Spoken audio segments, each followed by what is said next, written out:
Good evening and welcome to NTD News. I'm Stephania Cox. Here are today's top stories. A fire breaks out at a federal facility processing enriched uranium. The national security complex in Tennessee was the site of the Manhattan Project. Former President Trump is in Ohio today to visit East Palestine, where cleanup is underway after the chemical spill that left the small town on edge. Find out what Trump had to say and how Biden is responding.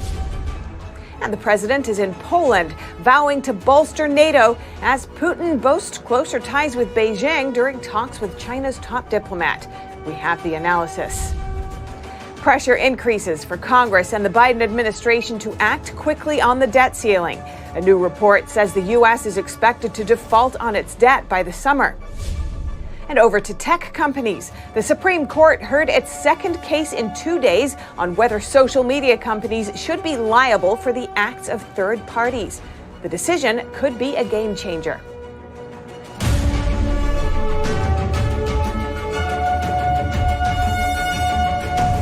A fire broke out this morning at a federal complex in Tennessee that processes uranium.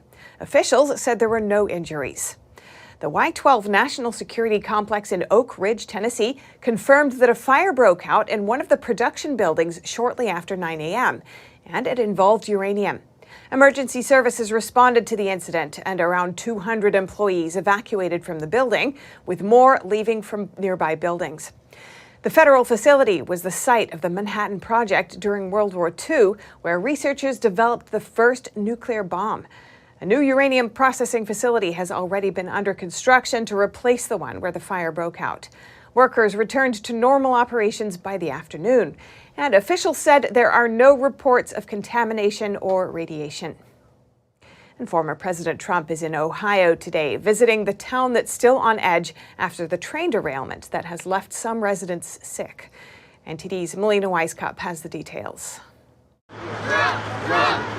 Residents welcoming former President Trump to the small town of East Palestine, the area where a train carrying toxic chemicals derailed earlier this month. The visit an opportunity for Trump to reprise his role as president when he would often survey disaster damage.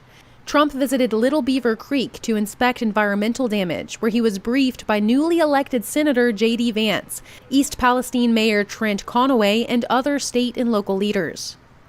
To show our love and support for our fellow Americans in this hour of need, and that's what it is. It was an hour of need, but they've done some incredible work in a very short period of time, and they're getting a lot of credit for it, and they have to be. 3 weeks after the derailment, the smell of chemicals is mostly gone, but some residents close to the tracks say there's still an odor inside their homes. There's growing frustration among residents and local leaders about the federal government's response to their safety concerns after the derailment, which led to evacuations and fears of contamination of the community's air and drinking water. During the visit, Trump donated cleaning supplies and bottled water. Here's his message to the Biden administration. Get over here. Why do you think they waited, Mr. Trump? Do you think it had to do with the fact that they waited for you? Thank you for coming, Mr. Trump. Thank you, sir. When I came, everybody decided to come, right? You know that. Nice to see you. Transportation Secretary Pete Buttigieg is now set to travel to East Palestine on Thursday. The administration defending the timing in a statement, saying that the secretary wanted to go when it is appropriate and wouldn't detract from the emergency response efforts. And some administration officials have dismissed Trump's visit today as simply a political opportunity. President Biden has not yet visited the city, although yesterday he did hold phone calls with officials from both Ohio and Pennsylvania. Biden said that call was meant to reaffirm his commitment to making sure that those officials and residents have everything that they need. On the other hand, Trump has accused Biden of walking away from residents in the deep red state. This trip by the former president and the contrast that Trump is trying to draw does sort of show a start of what could be a replay of a showdown between Trump and Biden for the 2024 presidential race. Reporting in Washington, D.C., Melina Weisskopf, NTD News. And the Environmental Protection Agency is now warning Norfolk Southern of heavy consequences if it falls short in cleaning up the damage. At any moment, if we have to step in because they refuse to do anything, we will do the cleaning up ourselves. We can fine them up to $70,000 a day. And when we recoup our total cost, we can charge them 3 times the amount of the cost of the federal government. That is what the law provides for me. The EPA's new legally binding order is set to take effect Thursday. EPA Administrator Michael Regan said it, quote, will ensure that Norfolk Southern pays for the mess that they've created. Norfolk Southern has committed millions of dollars worth of financial assistance to East Palestine. That includes $3.4 million in direct financial assistance to families and a $1 million community assistance fund. And President Biden wrapped up his Poland trip with a pledge to bolster NATO. Yet Russia is highlighting deepened ties with China in a meeting between Putin and Beijing's top diplomat. NTD's Iris Tao has more from the White House. Before concluding a momentous 3-day trip to Ukraine and Poland, President Biden met with leaders of countries along NATO's eastern flank and telling them they have the U.S.'s full support if any of them becomes a target of Russia. As NATO's eastern flank, you're in the front lines of our collective defense. We will defend literally every inch of NATO. The meeting in Poland took place among leaders of the Bucharest Nine, which includes countries like Bulgaria, the Czech Republic, and Slovakia, all of which getting increasingly wary of Russia's aggression. And you know better than anyone what's at stake in this conflict, not just for Ukraine, but for the freedom of democracies throughout Europe and around the world. And Biden on Wednesday responded to Russia's pulling back from the New START nuclear arms reduction treaty. Here's what he said. I don't have time. No time? No. Big mistake. Meanwhile, Moscow is celebrating deepened ties with Beijing. China's top diplomat met with Putin at the Kremlin on Wednesday, telling the Russian leader that China's relationship with Russia stays strong despite international pressure. China-Russia relations have withstood the test of the international situation and remained mature, tenacious, and stable as a mountain. And Putin talked of reaching new milestones in Russia-China relations, as he said he was looking forward to Xi Jinping's visit to Moscow this spring. Reporting from the White House, Iris Tao, NTD News. And after meeting with China's top diplomat in Moscow today, Putin said Russia-Chinese relations are proceeding as planned. Earlier today, I spoke with a formidable expert on China, Bradley Thayer. He's a founding member of the Committee on the Present Danger China and a co-author of the book, Understanding the China Threat. He says a strengthening Russia-China bond is a cause of great concern. Bradley Thayer, welcome to our show. Thanks so much for joining us. Well, thank you. It's my pleasure to be with you. Now, Putin met with a top Chinese diplomat today. Both reaffirmed their countries' close ties and pushed for multipolar leadership in international affairs as tensions with the U.S. continue to rise. What concerns you about this China-Russia partnership? Well, what concerns me about it is first that it's a major change in the balance of power. If China and Russia were actually to tangibly align with one another, that's the most formidable threat that the United States has faced in a very, very long time, if not ever. It's hard enough to deal with China alone, and that should consume all of our attention. To deal with China and Russia is something which would stress even America's foremost strategists, as we had at the beginning of the Cold War with the Truman and Eisenhower administrations. So it's a cause of great concern, and let us hope that it does not come to pass. Putin also talked about reaching new milestones with China in areas like bilateral trade. And we also have the U.S. saying China might supply weapons to Russia. Considering that sanctions have been an important tool of the West in punishing its adversaries, does that set off any alarm bells for you? Well, it does. We should expect that China has been supplying Russia with not only a market for Russian energy, which has helped Putin in his difficulties with that have arisen as a result of sanctions and the war in Ukraine, but we should also expect that China has sent military aid covertly to Moscow. China wants to fight to the last Russian. Because China recognizes that this war is occupying, it is really the idée fixe of the American foreign policy establishment. And so Xi Jinping is keeping America focused on a sideshow while he's moving very actively to pressure Taiwan and to advance China's interests globally, but specifically in the Indo-Pacific, East China Sea and South China Sea. Putin is the junior partner. He's the tool of Xi Jinping. And he's serving his role as a useful idiot for Xi Jinping so that China can advance his interests. Sadly, the American foreign policy establishment seems to be too willing to go along with that, again, with that focus on Ukraine, rather than the focus on America's global national security interest. And there we recognize, of course, Ukraine plays a small part in a larger panoply of national security interests.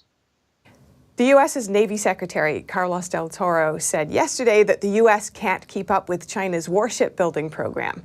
How important do you think it will be to have a comparably strong Navy force, for example, if Beijing tries to invade Taiwan? It's supremely important. And the Secretary of the Navy, as well as the Chief of Naval Operations, as well as former admirals, Admiral Davidson, for example, Admiral Richards, the former commander of United States Strategic Command, have all stressed that China is racing for superiority in conventional weapons as well as in nuclear weapons. So the Secretary of the Navy is right to call attention to the fact that the U.S. Navy is not the size that it should be to deal with the conventional deterrent the United States has to have in place to ensure that China does not aggress against Taiwan or against U.S. allies, Japan, the Philippines, Australia, or a major partner like India. Deterrence is really going to depend upon the United States' ability to ensure that China sees any attack against Taiwan or against U.S. interests as not being worth the cost of that aggression. Sadly, the U.S. conventional deterrent posture in the Indo-Pacific doesn't lend itself to that. And you may have seen reports, for example, that despite promises, the Biden administration still has not delivered adequate number of Harpoon anti-ship missiles to Taiwan. That Taiwanese are still waiting for those very important conventional weapon systems to be delivered. So what the United States should be doing is have a maximally important, have a large number of conventional weapons based on Taiwan as well as within theater, so that the Chinese recognize any effort that they take to aggress will be defeated. We're not there yet. We've got a long way to go. So the Secretary of the Navy is stating the obvious. We're not ready for high-intensity warfare, and we don't have the tools in place for a conventional deterrent against Chinese aggression. You've pointed to many things that the individual concerned American citizen could do to weaken the Chinese Communist Party and expel its influence. What are some of those, and also what should the U.S. government do at this point in time? Well, the answers are, in two words, a lot. What U.S. citizens should do are to get rid of all Chinese apps on their phones, right? Never put a Chinese app on the phone. Stop investing in China and demand that your retirement firms, your retirement accounts don't invest in China either. We know that Larry Fink's BlackRock allows heavily his retirement accounts to invest in China, firms owned by the Chinese Communist Party directly or by the People's Liberation Army. So don't allow your retirement to go to fund the Chinese Communist Party or the Chinese military. For the U.S. government, there's everything to do in terms of preparing for high-intensity warfare against China, to recognize that in diplomacy, there's so much to be done to combat Chinese dominance in technology, to ensure that the United States still has 5G and 6G dominance, as well as an artificial intelligence, in ideology, to compete with China so that the Chinese do not get to set the rules of the road for the 21st century, but those standards, norms, and principles are still going to be defined by the ones that served us so well in the 20th century and into the 21st century. Fundamentally, the U.S. government and the American people and their allies have to see China as an enemy that it truly is, and act accordingly. And sadly, despite important steps in that direction, we still have a long road to travel. Bradley Thayer, founding member of the Committee on Present Danger China and co-author of Understanding the China Threat. Thank you so much. Thank you. It was my pleasure. There's ever-growing urgency to deal with the national debt. The U.S. will likely start to default on its debt over the summer or in the early fall. That is, if Congress doesn't address the debt ceiling before then. This is according to an analysis from the Bipartisan Policy Center today. The Congressional Budget Office also released its own forecast last week. It said the default could take place between July and September. Goldman Sachs expects the default to take place in early to mid-August. Last month, the Treasury Department announced that the nation had hit the $31.4 trillion debt ceiling. The projections give lawmakers and the Biden administration a sense of when they must reach an agreement on resolving the borrowing limit to avoid a catastrophic default.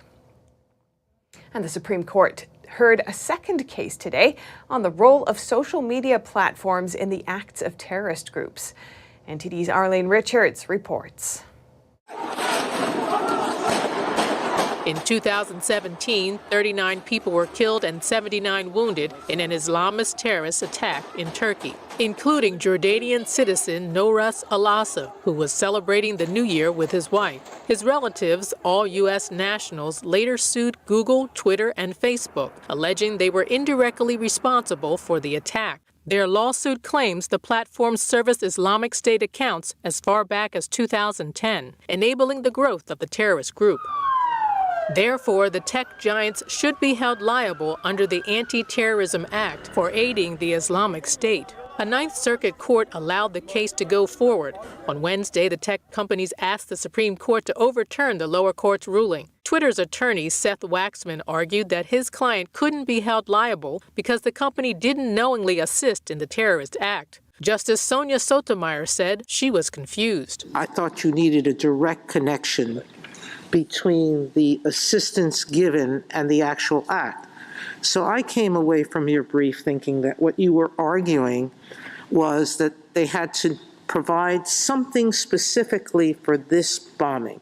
Waxman said Twitter didn't provide substantial assistance to the act of terrorism that ultimately injured the plaintiff. He said there's a gulf between knowing about the specific act and Twitter knowing it provides services to a terrorist group. Justice Ketanji Brown Jackson asked Waxman for more details. Yes, and it's the gulf I'm trying to explore. So right. I want to chart it. What do you have to know in 3 that is sufficient under your view? Waxman explained that Twitter had to know it was substantially assisting some act of terrorism, but Jackson remained confused. I don't know that I see that clearly, the distinction. But the Biden administration joined the case as an interested party. The Department of Justice condemned the terrorist act that killed Alasa, but said this about his family's claim. We submit, however, that the allegations in this complaint do not state a claim that the defendants aided and abetted. That is, that they assumed a culpable role in the commission of that murder. The court heard a similar case on Tuesday and is expected to rule on the cases by early summer. Arlene Richards, NTD News. If you have any news tips or feedback for our show, you can email us at eveningnews@ntd.com. And coming up, a powerful winter storm hitting a vast swath of the U.S.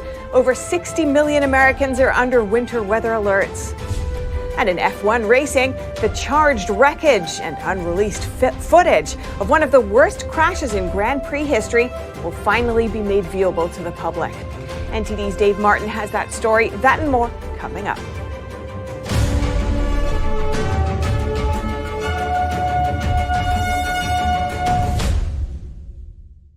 Freedom is not free, and neither is the truth. In order to bring you the facts, our reporters are out there on the front lines getting the true story. Some of them served 10 years of prison in China. We've been censored on social media. Our Hong Kong printing offices were set on fire, and we've been repeatedly attacked by the Chinese Communist Party. But no matter what, we believe that you deserve the truth, and so we'll continue to bring the truth to light. Head on over to getepic.com and try honest journalism that is based in truth and tradition.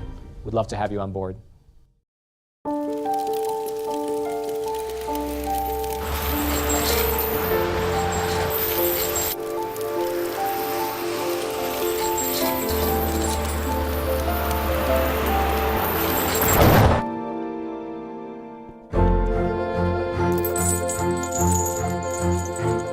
Did you know dragging chains can spark a wildfire?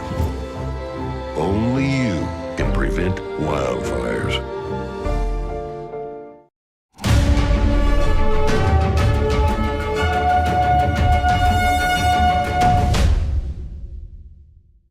A powerful winter storm is hitting millions of Americans from coast to coast. More than 24 states are under winter weather alerts as the storm brings heavy snow, strong winds, and ice today. In California, over 100,000 households lost power due to strong winds from the powerful storm. Nationwide, more than 1,300 flights were canceled today due to the storm. More than 65 million people across 29 states, from as far west as California to Minnesota through Maine, are under winter weather alerts. This includes over 20 million people under winter storm warnings. The upper Midwest is expected to bear the brunt of the storm in terms of snowfall. Over the next 3 days, the Twin Cities region and Minnesota could potentially get the most snow in 30 years. And now over to sports news. Here's NTD's Dave Martin with today's top stories. Thank you, Steph. The public will soon be able to see the charred wreckage of a dramatic Formula One crash. 2 years ago, Formula One race car driver Romain Grosjean miraculously walked away from a fiery scene that saw him trapped inside his car for 28 grueling seconds. Today, an exhibit in Madrid announced plans to display the debris. The crash happened on the very first lap of the Bahrain Grand Prix in November of 2020. Grosjean's car bumped into another car and then careened off the track, hitting a barrier at speeds upwards of 120 miles an hour. The car split upon impact and exploded into flames while carrying a full tank of gas. With fire all around him, Grosjean had to break his headrest with his helmet and free his foot from his shoe, which was stuck in the wreckage. Shockingly, he walked away from the scene, suffering only burns to his hands and ankles. The exhibit, meanwhile, will be entitled Survival and will feature previously unreleased footage of the crash. And in tennis news, world number 1 Novak Djokovic says he's applied for special permission to enter the United States and play in a pair of upcoming tournaments next month. Djokovic, who is unvaccinated, was unable to travel to the U.S. last year and missed 3 tournaments, including the U.S. Open, an event he's won 3 times. The Biden administration has announced plans to lift the COVID emergency declarations, which would also lift the foreign air travelers' vaccine requirement, but that's not scheduled to happen until May 11. And for your sports viewing schedule tonight, no NBA games again, but in a college game, 5 ranked teams are in action, including the top 2, as number 1 Houston hosts Tulane, while second-ranked Alabama plays at South Carolina. And finally, for you hockey fans, a triple-header tonight featuring the first-place Dallas Stars, who've actually lost 4 games in a row, looking to break that streak against the last-placed Chicago Blackhawks. And that's it for your sports news today. Steph, back to you. Thanks, Dave. And finally, Shen Yun, the world's premier classical Chinese dance and music company, just wrapped up its performances in Boise, Idaho. Here's what theatergoers had to say. Beautiful. Yeah, it's mesmerizing, I think is the word that I'd be looking for. Audience members shared their thoughts after seeing Shen Yun Performing Arts in Boise, Idaho on February 18 and 19. It's incredible. They're very athletic and definitely have put a lot of time and effort into putting the performance together so that it can come off flawlessly like it did. I think they're nailing it 100%. It's been fascinating to watch them talk about how some of these dances go back 5,000 years, to think that these were traditional Chinese dances that their ancestors were performing thousands of years ago, and then watch them perform that today is absolutely amazing. It stirred me very deeply. It captured me down to my soul in so many ways. Just the power and the flow and the movement back and forth, and the powerful story that was being told in each one of the segments. At the Morrison Center for the Performing Arts, New York-based Shen Yun shows China before communism. Genuine traditional Chinese culture drew inspiration from the divine, which audience members identified with. It was fascinating to watch them weave and how important faith is as a part of their culture. Obviously, the Chinese have a understanding of afterlife and that there's consequences, and so we could identify with that. I think that the piece where the cell phones were out was a very powerful signal and it caused people to stop and think, because you could see yourself in that very piece. You could see the detachment we have from the divine through our own devices and all of the distractions that exist in our modern world. Among the dance stories, instrument solos, and vocal pieces, patrons reflect on what they took away from the performance. Part of the song was that she's traveling along in a canoe, and life is good, and then dark times come, and that light, that goodness will save you in dark times. Everybody should see this production. It's one of the best, and every year it keeps getting better. And who does the wardrobe? Because they're magnificent too, by the way. It's beautiful. NTD News, Boise, Idaho. And that's all for today's news. Thanks for tuning in. I'm Stephanie Cox. Good night.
Thanks for watching us on YouTube. Did you know YouTube only keeps selective videos on its platform? So if you want to make sure you get the full picture, just subscribe to our newsletter. Go to newsletter.ntd.com and sign up. It's free.